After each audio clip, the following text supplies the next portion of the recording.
Presença de Deus e a transformação do caráter. Qual o tema de hoje? Vamos falar mais uma vez, vamos lá? Maravilha. Nosso texto é Isaías 6, do 1 ao 8, que diz assim: No ano da morte do rei Uzias, eu vi o Senhor assentado em um trono alto e exaltado, e as abas das suas vestes enchiam o templo. Glória a Deus. Acima dele estavam os serafins, cada um deles tinha 6 asas, com 2 cobriam o rosto, com 2 cobriam os pés, e com 2 voavam. E proclamavam uns aos outros: Santo, Santo, Santo é o Senhor dos exércitos, a terra inteira está cheia da sua glória. Ao som das suas vozes, os batentes das portas tremeram, e o templo ficou cheio de fumaça.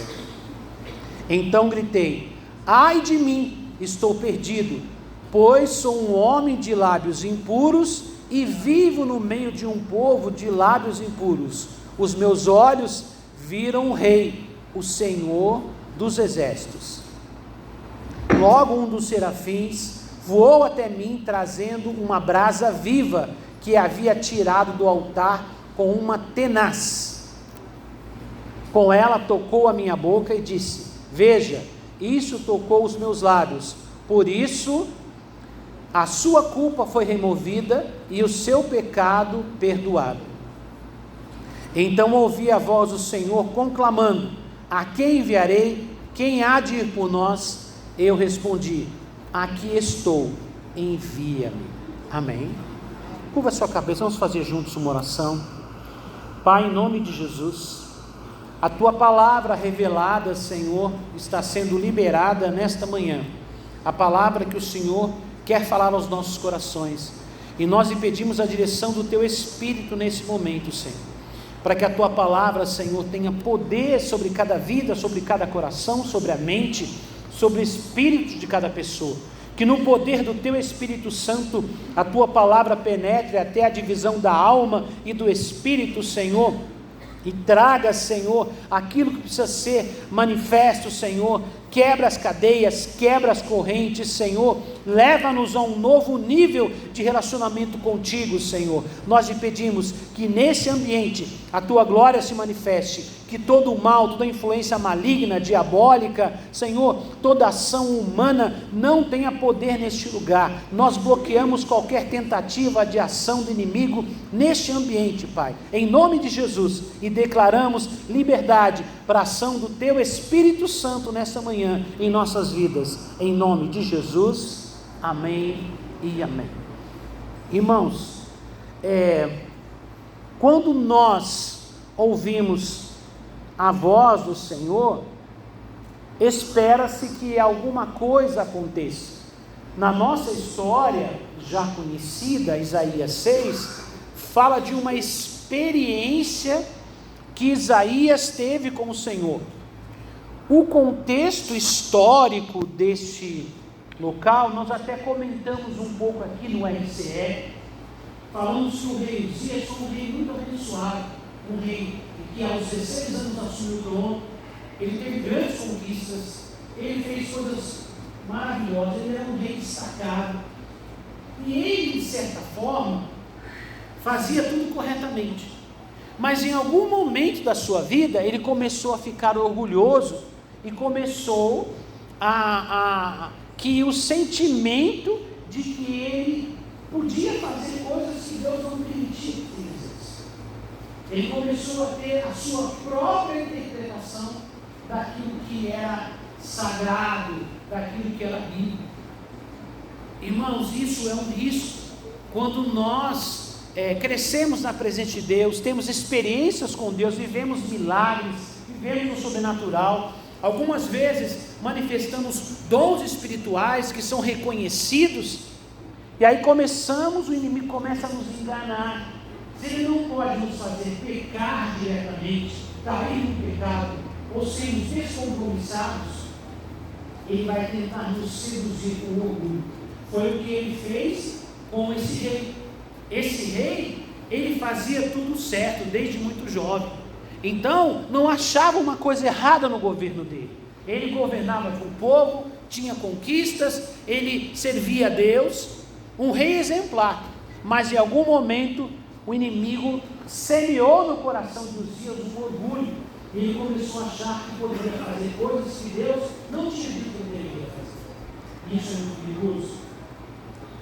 E aí esse rei foi até o templo, entrou num lugar que só era permitido aos sacerdotes, e ele mesmo resolveu oferecer incensos dentro do lugar sagrado.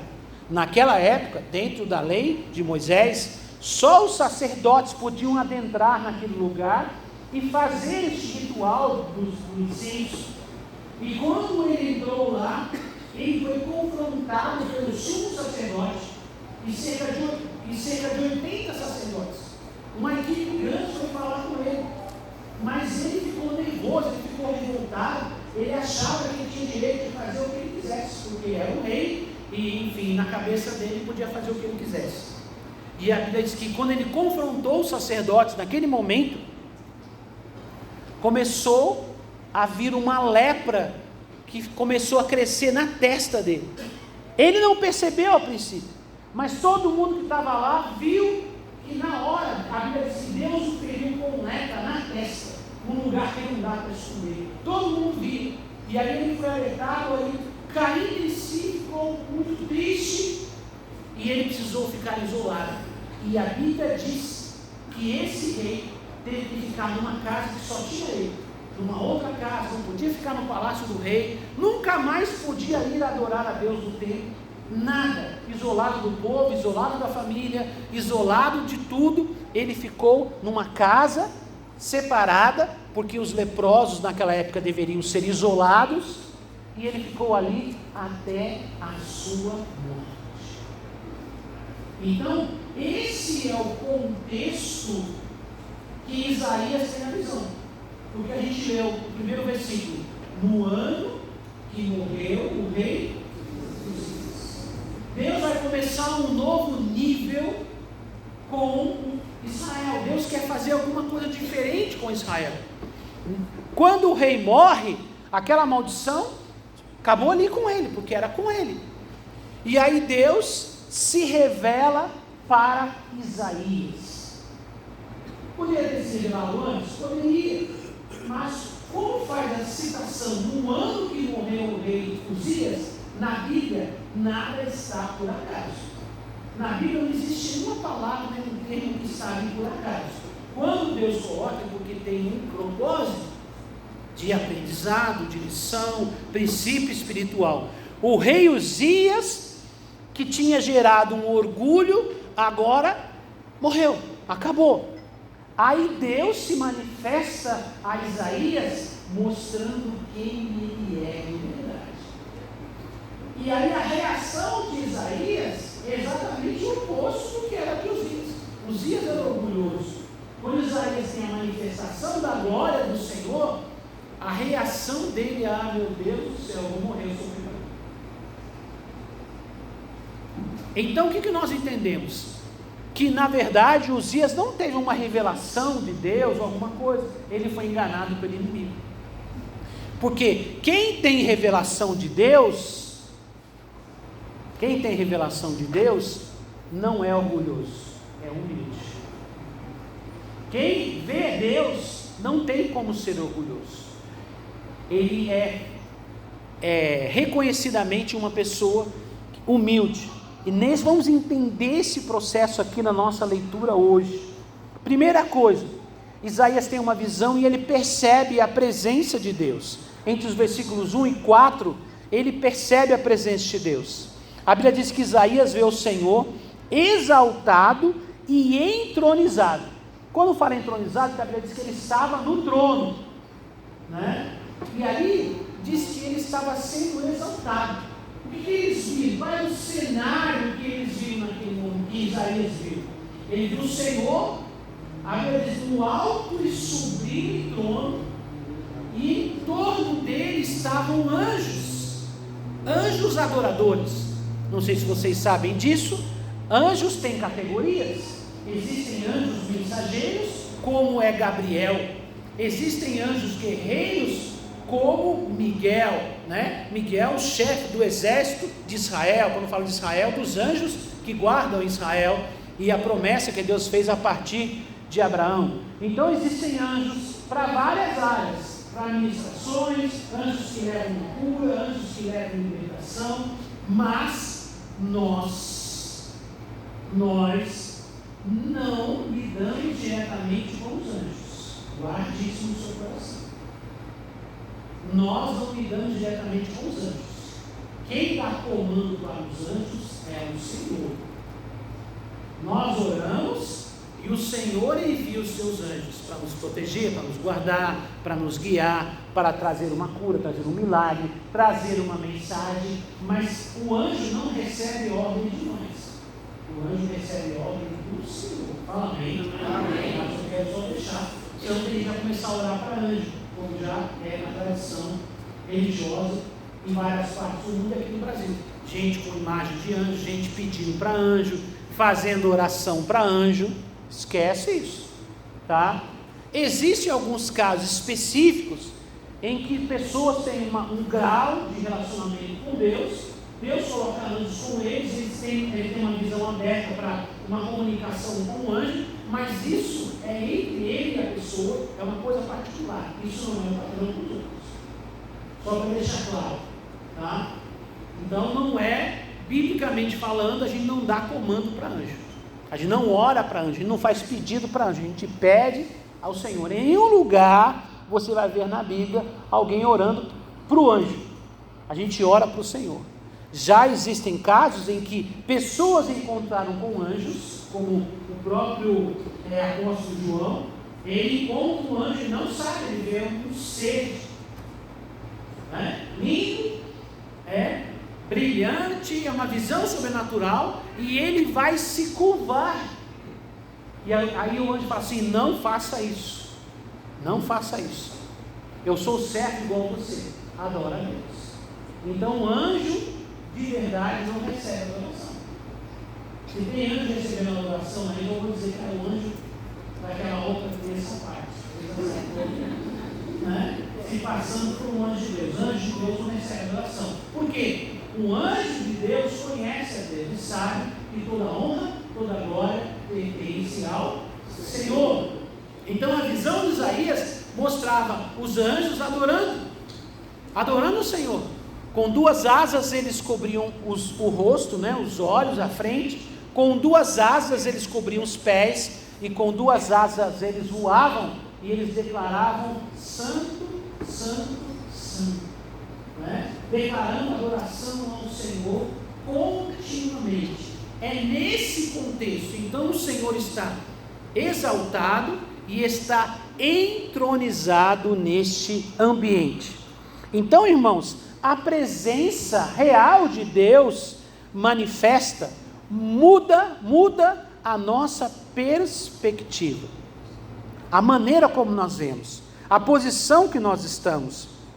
Deus é santo, Deus é soberano e Deus é glorioso. Uma visão real de Deus é inquestionável. É inquestionável.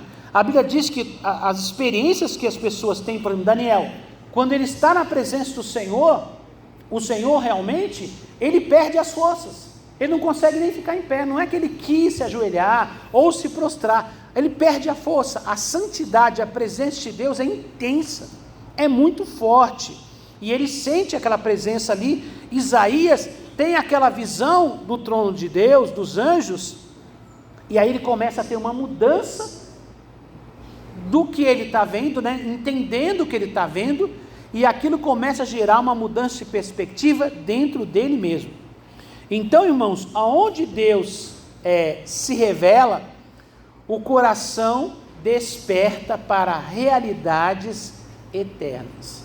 Então, aonde Deus se revela, o coração vai despertar para quê? Para realidades eternas.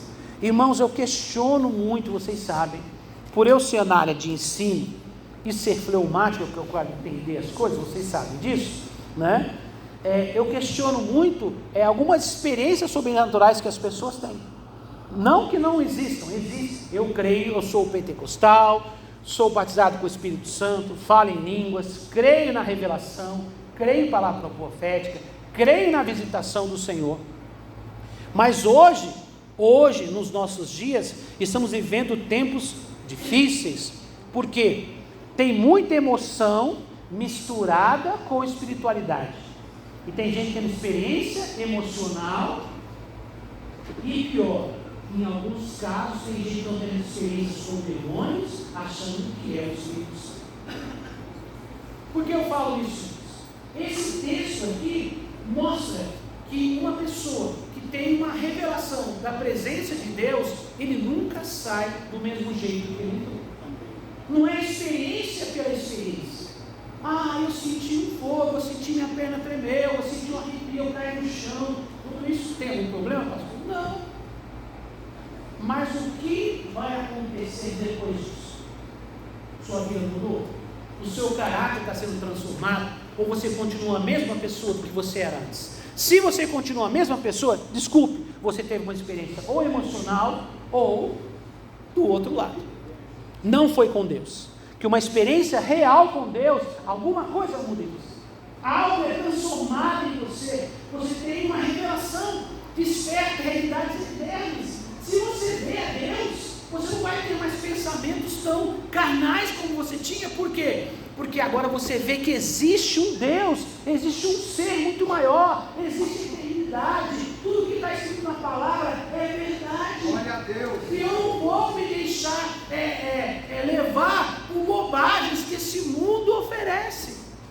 Mas a gente está tendo um monte de gente buscando experiências, mas ele cai no chão, rola, vê um monte de coisa, volta para casa, está a mesma coisa. É uma pessoa maledicente, uma pessoa que reclama, um murmurador, é gente contenciosa, gente problemática, gente perturbada. Irmãos, isso não condiz com a Bíblia. Sabemos que a libertação e a transformação de caráter é um processo. É por isso que estamos caminhando na presença de Deus num processo. Mas tem gente que não avança, não melhora, não muda, não deixa certos hábitos, certos princípios. Aí você questiona, estamos tendo experiências emocionais ou estamos tendo experiências quaisquer menos presença de Deus? Porque a presença de Deus ela é marcante, ela é poderosa, ela nos leva a um outro nível de relacionamento com Deus e, consequentemente, a nossa vida aqui é mudada. O nosso jeito de viver, de olhar para a vida é diferente. É isso que nós estamos falando aqui. Onde Deus se revela, o coração desperta para realidades eternas. Eu ficava chateado, ou brigava, ou discutia por coisas tão banais. Hoje eu nem ligo mais, passa batido.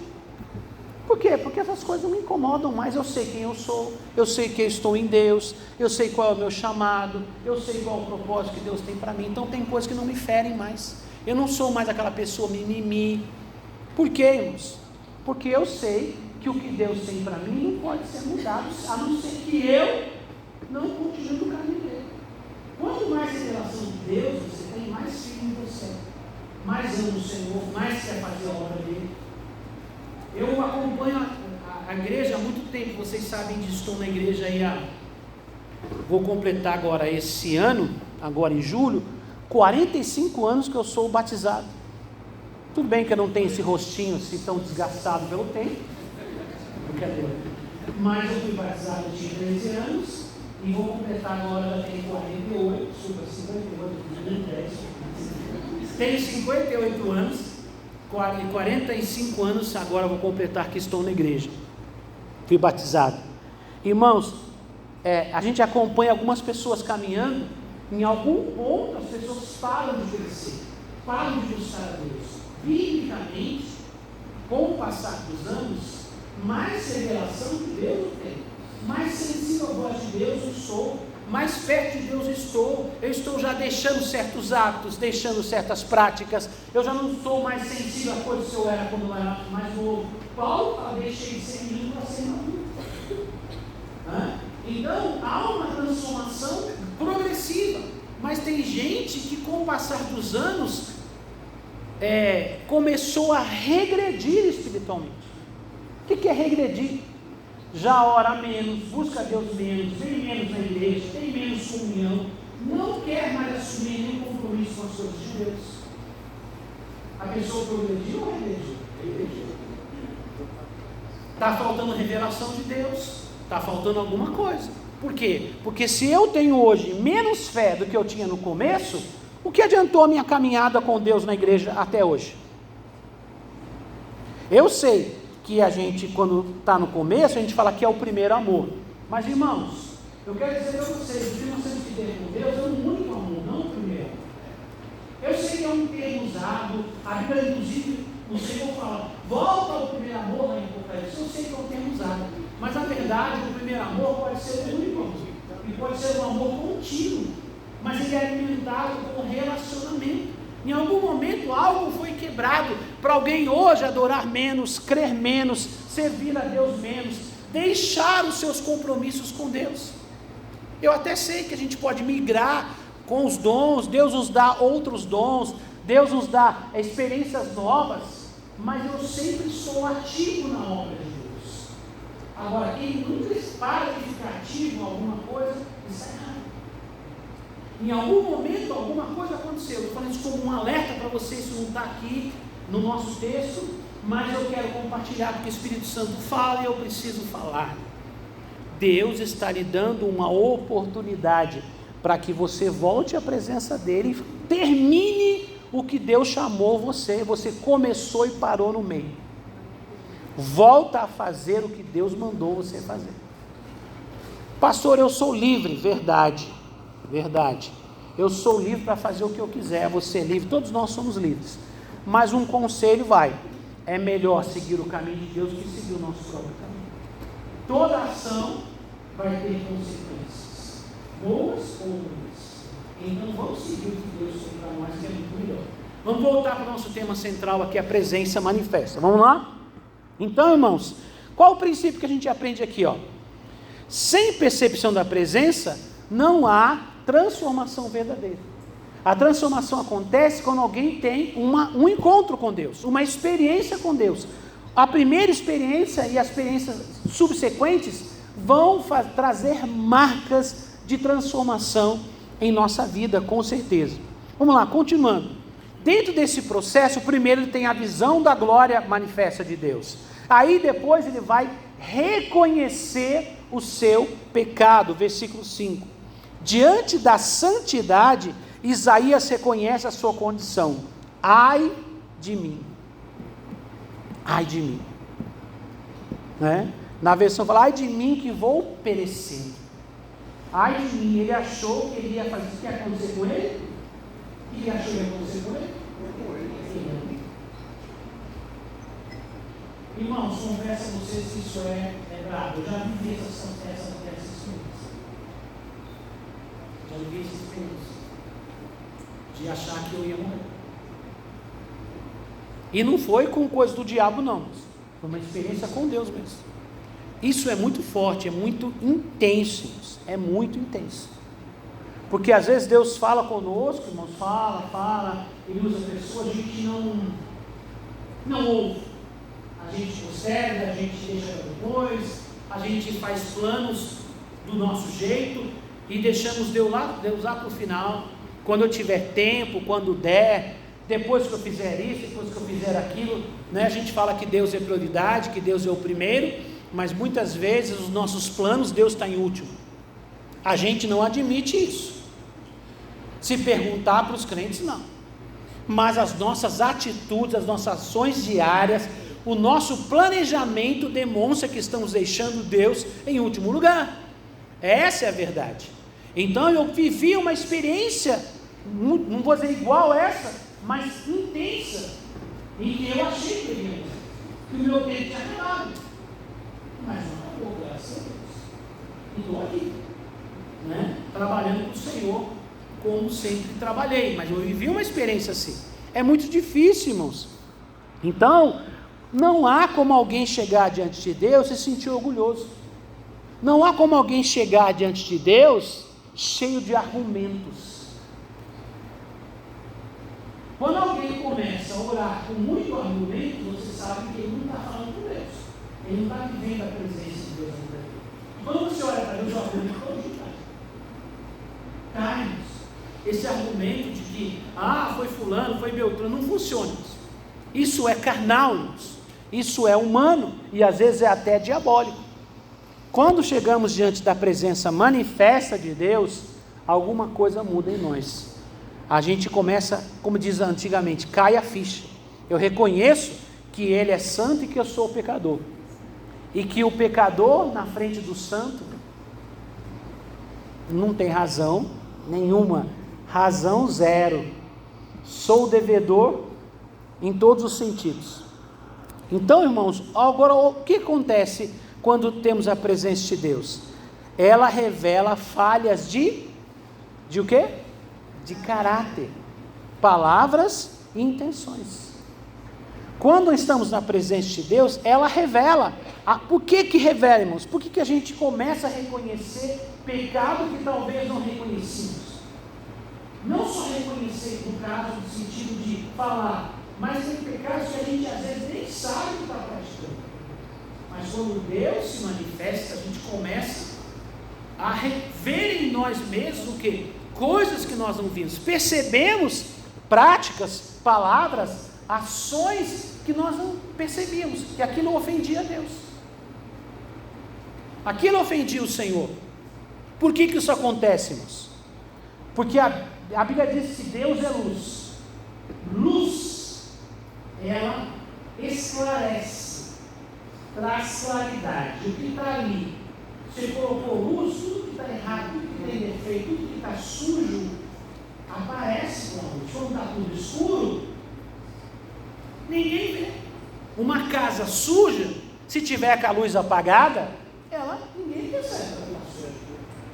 Agora, se acender a luz, na hora de perceber a sujeira.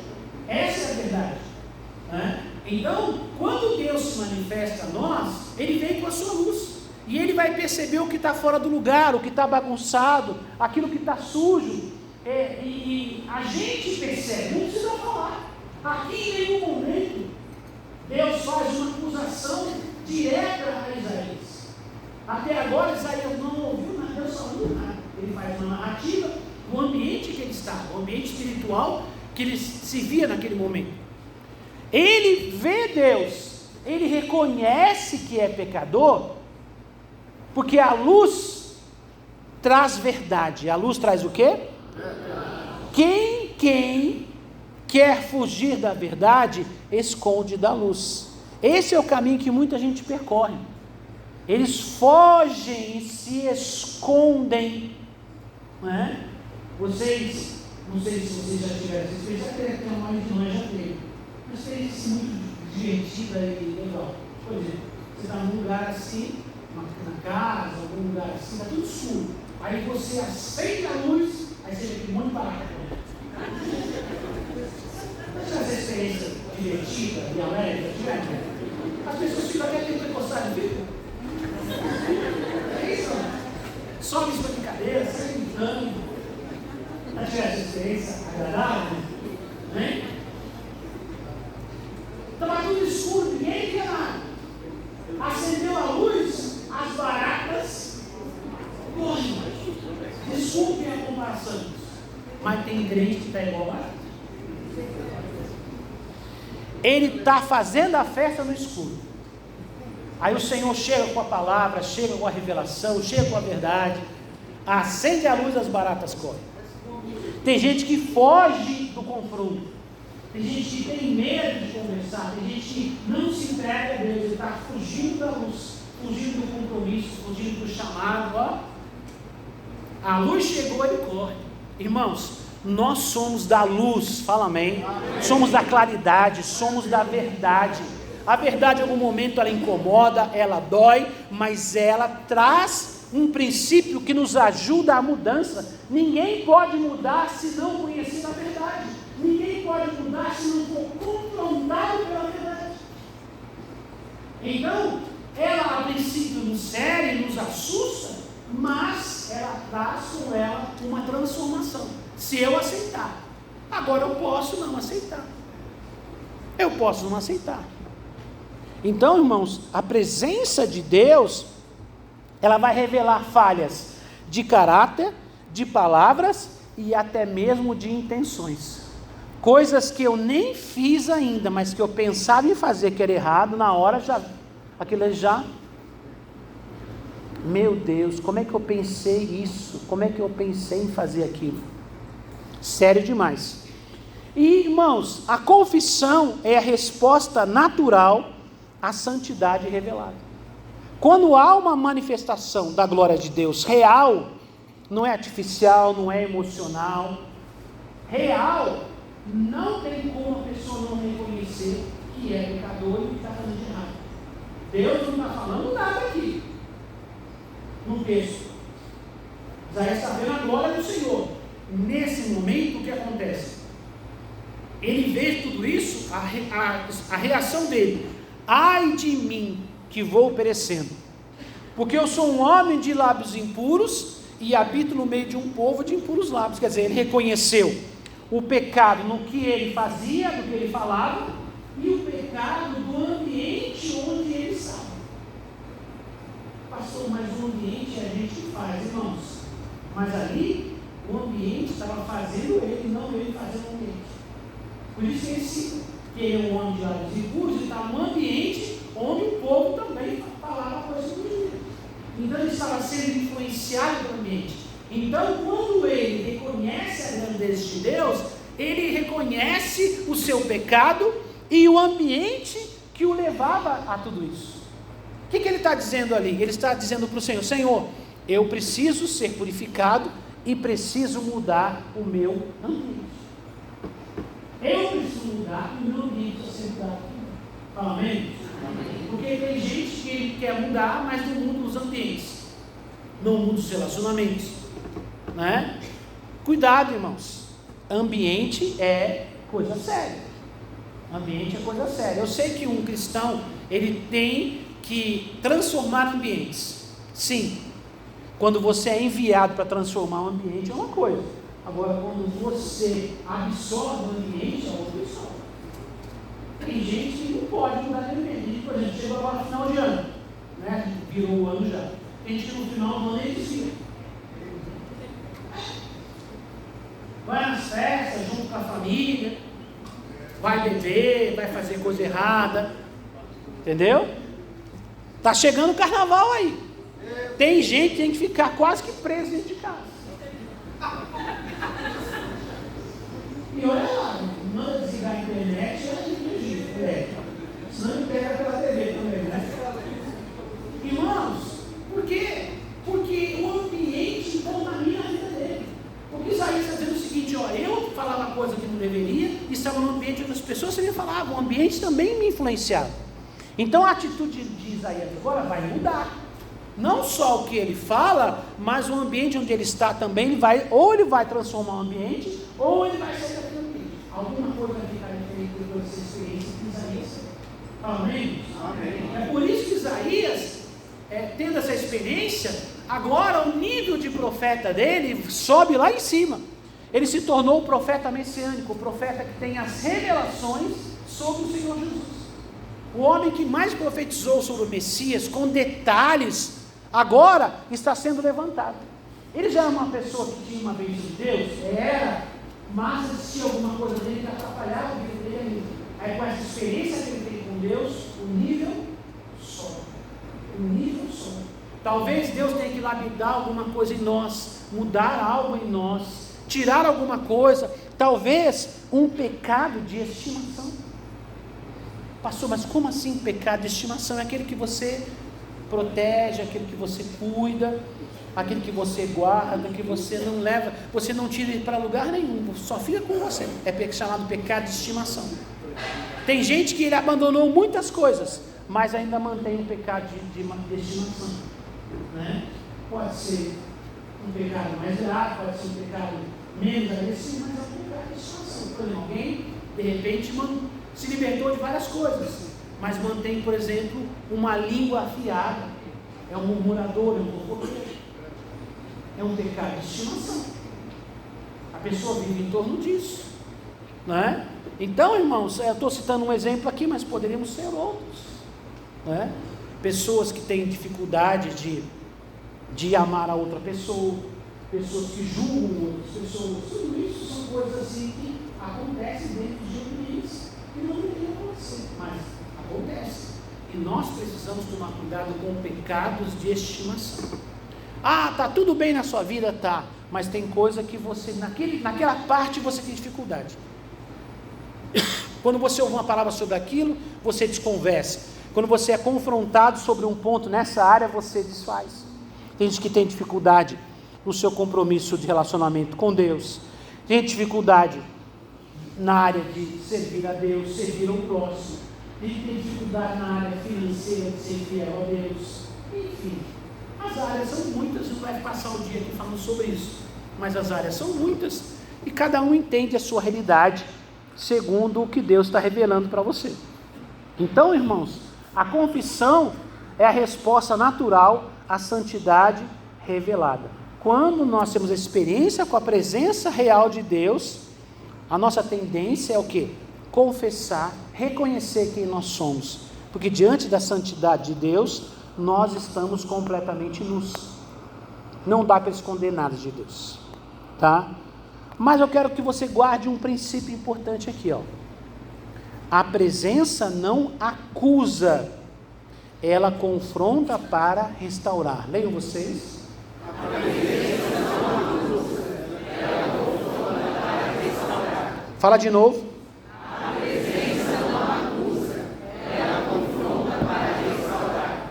Irmãos, a Bíblia diz que Satanás é acusador. Ele é acusador. Deus não é acusador. Mas naturalmente, a presença real de Deus nos traz consciência do pecado. Nos confronta para quê? Não é para nos acusar ou para nos condenar. Quando Deus aponta algo em nós, um pecado em nós, Ele aponta para qual o objetivo dele? Restaurar.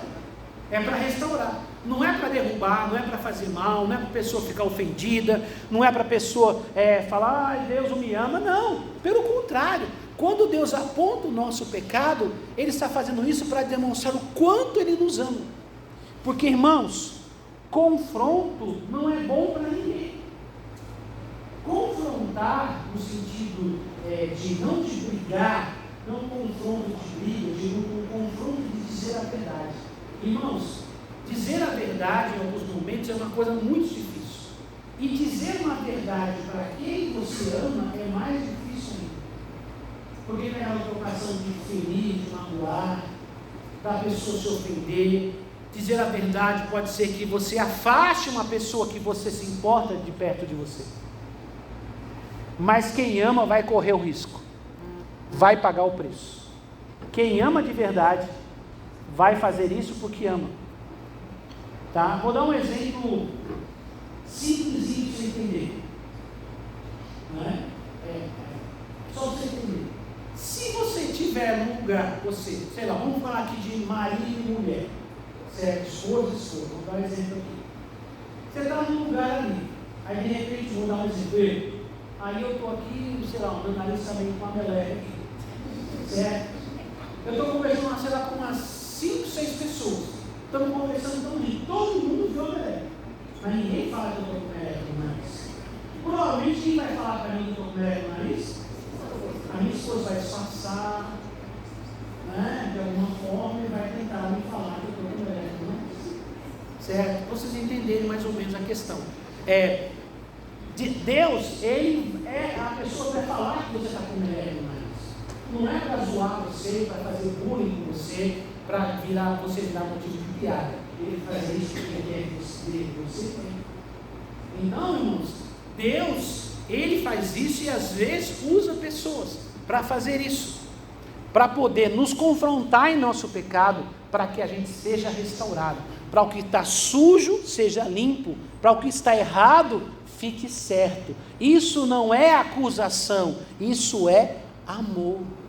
Fala amém, irmãos? Amém. Porque quem não ama vai fazer o quê? Depois que sair daí vai falar, tá vendo?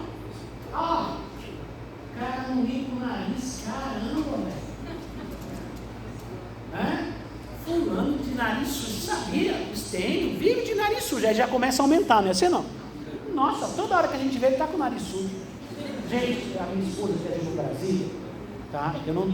Eu estou sozinho em casa, o menino falou também, meu nariz não está sujo não, né? Pelo amor de Deus. Então, irmãos, é assim, a gente precisa ser confrontado.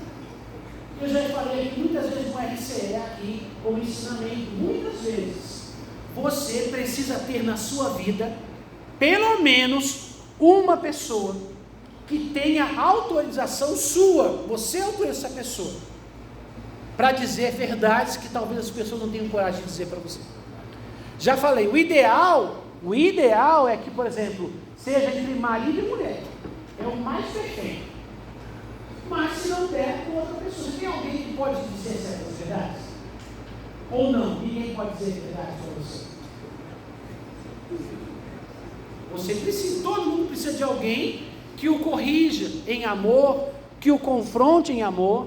Às vezes é uma revelação de Deus, às vezes é uma revelação de Deus através de uma pessoa que nos ama.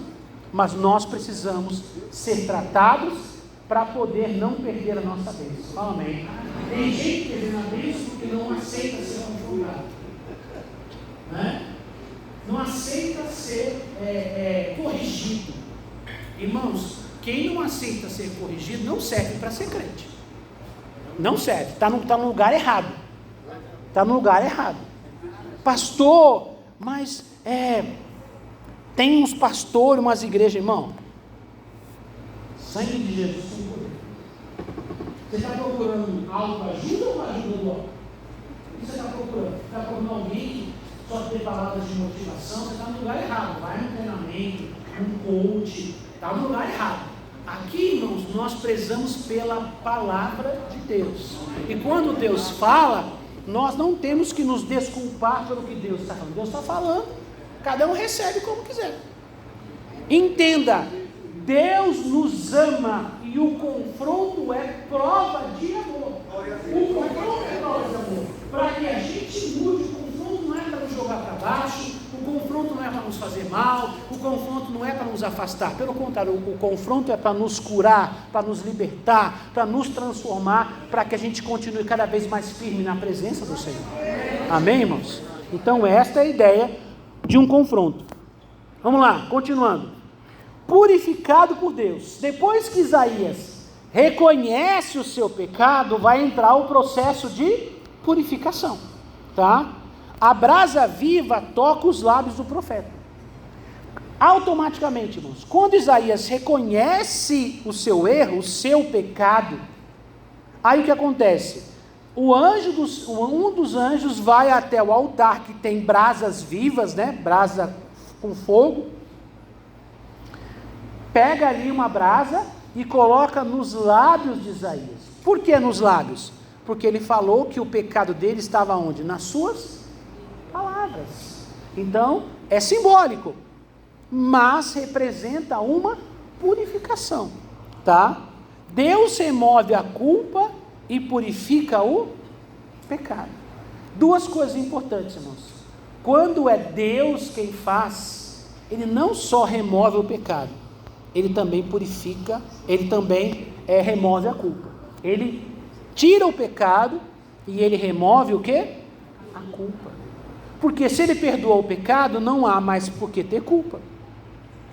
O inimigo, irmãos, muitas vezes tem semeado o sentimento de culpa nas pessoas por algo que já foi confessado, por algo que já foi deixado de lado, por algo que já foi abandonado. Você não tem que ter sentimento de culpa, principalmente por coisas que você fez quando você não conheceu.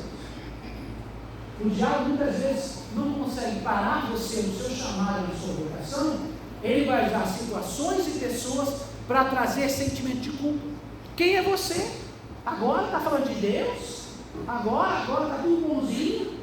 Você já foi safado, sem vergonha, malandro, drogado, adúltero, prostituto, sem vergonha, ladrão. O diabo vai criar situações, para que você se sinta culpado. O pecado que Deus perdoa, nunca mais Ele vai colocar isso diante de você. Biblicamente, o pecado que Deus perdoou, a Bíblia diz que vai para o mar do esquecimento. nem Deus fala do seu pecado que você confessou de novo. Deus nunca vai falar, você já foi um pecador lá. Não, se você confessou, para Deus aquilo não existe mais. Se você confessou, arrependeu e mudou, aquilo não existe mais para Deus. Pode existir para você, para pessoas, ou para o diabo, mas para Deus não existe mais. Então, em Jesus nós somos livres da culpa. Fala amém. Tá? No sentido espiritual, do castigo, e no sentido do sentimento dentro do nosso coração. Continuando aqui, a graça precede o chamado. Ninguém é merecedor. Então é importante o seguinte: Deus quer chamar Isaías para algo maior, mas só que Isaías não merece. Ele é um pecador, e ele está no meio de gente pecadora também, está na prática do pecado junto com outras pessoas. Mas o que Deus faz?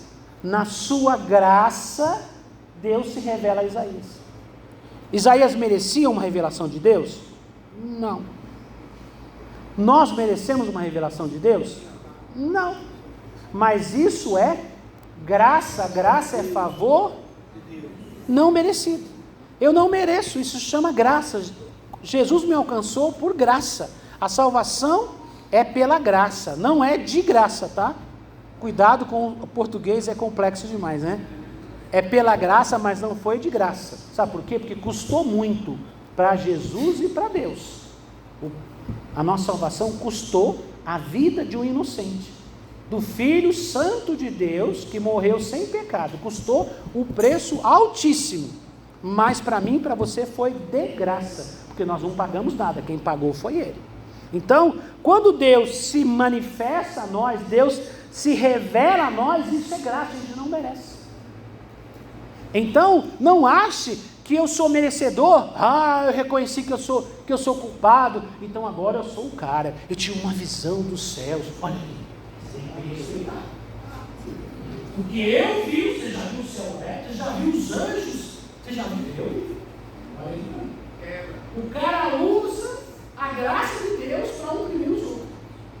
Não, irmãos, pelo amor de Deus. Quer exemplo de Paulo? Paulo era um cara problemático. Aí Deus, na sua graça, se manifesta ali no caminho de Damasco.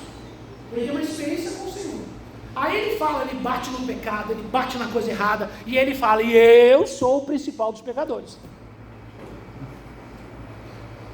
Porque ele entende que é graça. Cuidado com gente que se acha demais. Você tem que ter confiança no chamado de Deus, na sua vocação, tem que ter autoridade, sim. Você não pode ser um inseguro. Você não pode ser uma pessoa insegura no que Deus fez para você. Mas nunca se esqueça que isso é graça. Nós não somos merecedores. Isso é graça do Senhor. Fala amém. Então, irmãos, agora, nós temos uma transformação. Nós temos uma mudança. Por quê, irmãos? Porque agora ele vai estar se manifestando ao Senhor. E ele não é merecedor, mas agora ele vai poder receber algo de Deus, porque o próprio Deus é quem age em nós e age através de nós. É por isso que o texto diz, porque dele, por ele e para ele são todas as coisas. Todo movimento de transformação da nossa vida, primeiro veio de Deus, e depois foi o nosso. Primeiro veio dele. Então aqui Deus direcionou a Isaías, restaurou a vida dele, e agora que ele está purificado do seu pecado, ele vai ter o quê? Uma experiência com a sua missão, com o seu chamado. 4. Ouvir a voz de Deus, versículo 8, parte A, diz assim: após a purificação, Isaías ouve claramente a voz do Senhor. O que isso quer dizer? Antes de Isaías confessar o seu pecado, ele não ouve a voz de Deus. Em nenhum momento, você não vai ouvir a narrativa dele, nada. Ele ouve o quê? Os anjos adorando a Deus. Ele vê e ouve os anjos, mas ele não ouve a Deus. Ele tem uma experiência, ele reconhece pela própria santidade, Deus não acusa, Deus não fala nada, a presença de Deus, a luz de Deus revela nele o seu pecado, ele reconhece, confessa, o anjo sai, pega a brasa, toca nos lábios dele e fala: seu pecado foi purificado. Quem falou? Foi o anjo. Até ali Deus não falou nada. Agora que ele passou por esse processo, agora ele começa a ouvir claramente a voz do Senhor. Irmãos, tem gente que quer ouvir a voz de Deus, mas não quer passar pelo processo do confronto. Por que Deus não fala comigo, só fala com fulano? Porque para mim parece que eu não tenho, os outros têm. Irmão, você já foi confrontado? Você aceita o confronto? Cada um de nós já teve experiência com Deus, nós somos confrontados. Somos confrontados por Deus em alguma situação, ou seja, diretamente por Deus, ou por pessoas que são instrumentos na mão de Deus para sermos confrontados. Porque quem não é confrontado no seu pecado, não pode entender claramente o chamado de Deus. A gente às vezes declara uma palavra, Deus dá um comando para a gente falar alguma coisa, a gente faz um desafio, apresenta algo da igreja, um projeto, alguma coisa para a gente fazer como filhos de Deus. Está aberto para todos. Aí você fala assim: Deus está chamando você, a pessoa está lá, né, entendendo outra coisa completamente diferente. Ele não consegue entender o chamado. Parece que está falando outro idioma. Por que ele não consegue entender? Porque o pecado interfere. Põe a próxima tela para mim. É ruído de comunicação. O pecado não confessado gera ruído espiritual. Então, irmãos, existe um ruído, coisas que estão roubando a nossa atenção, que estão nos distraindo, que estão nos roubando o foco de Deus. O pecado nos afasta de Deus. Então, Deus está falando, a gente não consegue ouvir. Deus está bradando e a gente não consegue entender o que Deus está falando. Tem gente que você fala, gente que você ensina, você abre e mostra, né? A gente está partindo já para a tentativa de desenhar. A gente já falou, já explicou, agora vai começar a desenhar. E a pessoa não entende por quê.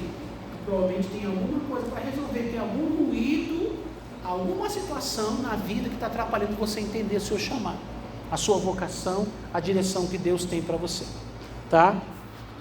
A presença manifesta afina nossa audição espiritual.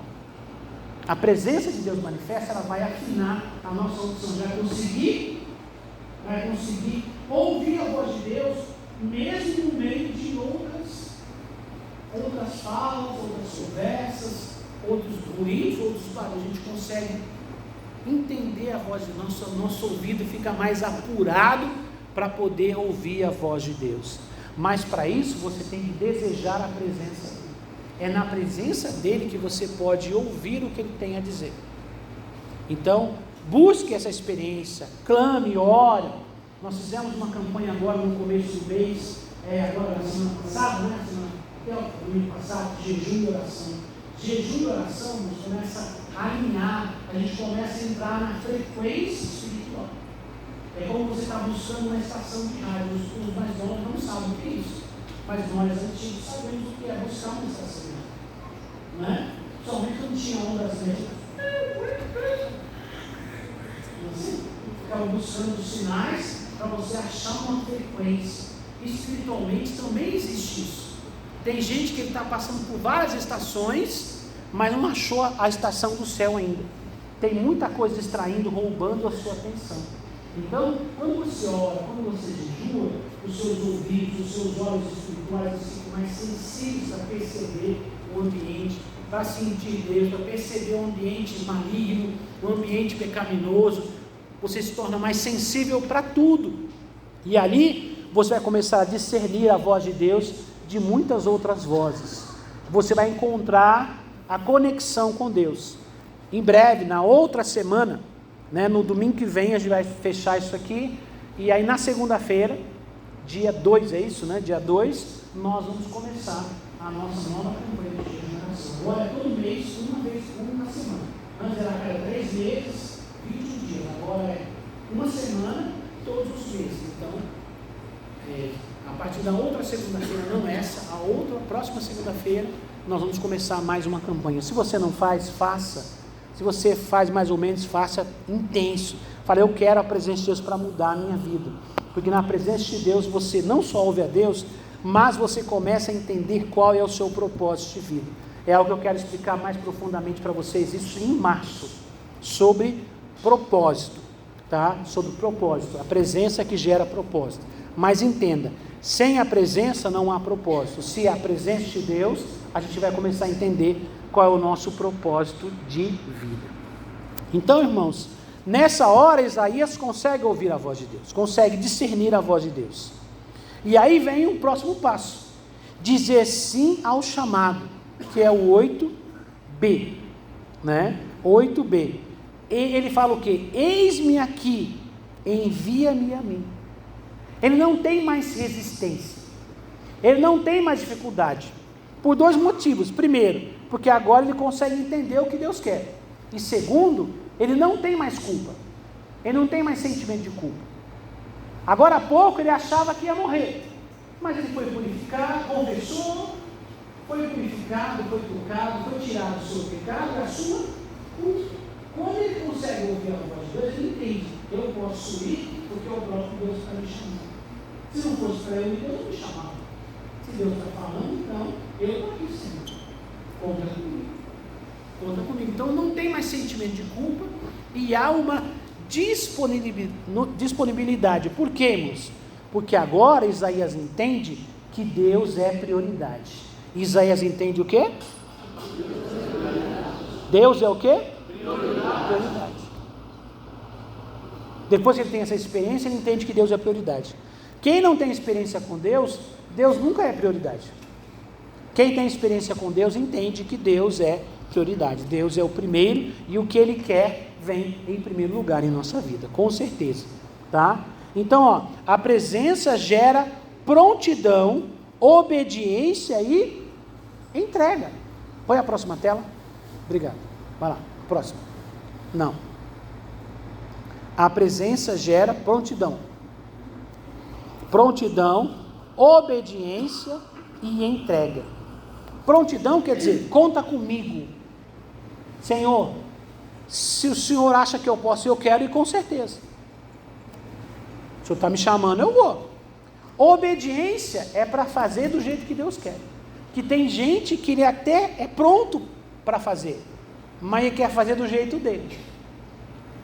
Não funciona, tá? A obra de Deus não pode ser feita do nosso jeito. A obra de Deus tem que ser feita do jeito de Deus, tá? Então, a obediência, prontidão, obediência e entrega. Entregar, irmãos, é se entregar, né? No sentido de permitir que Deus cuide da sua vida. Porque muita gente quer servir a Deus, tem prontidão, quer obedecer, mas não há entrega. Ele quer que ele continue administrando a própria vida dele. Não, irmãos. Quando você entrega a sua vida para Deus, é Ele que vai administrar a sua vida. Então a entrega é total. Não dá para entregar parcialmente. Aí eu sirvo a Deus parcialmente. Não. Está errado. Ou você serve a Deus 5% ou você não serve. A prontidão, essa entrega é total.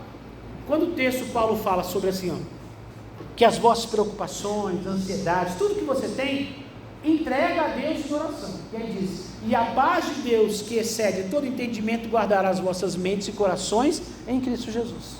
Ele fala, antes de tudo, as vossas petições sejam todas conhecidas diante de Deus. E aí diz, e aí o Deus de paz, esse Deus, vai fazer uma coisa diferente, Ele vai trazer a paz. E a paz de Deus, que ultrapassa todo entendimento, guardará as vossas mentes e corações em Cristo Jesus.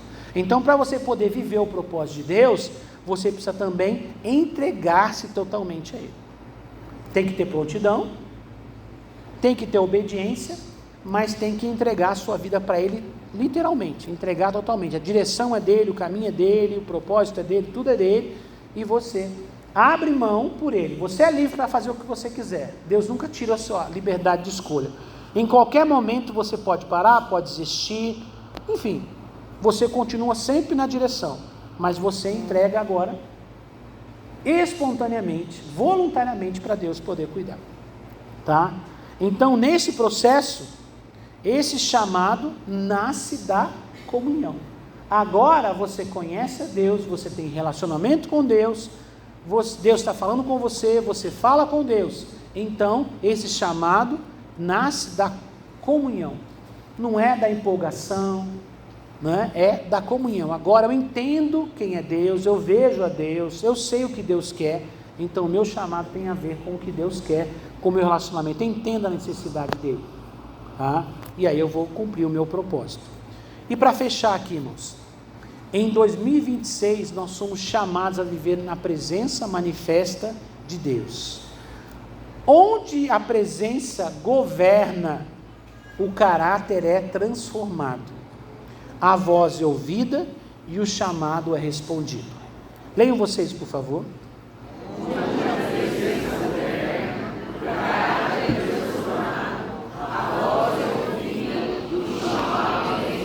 Mais uma vez.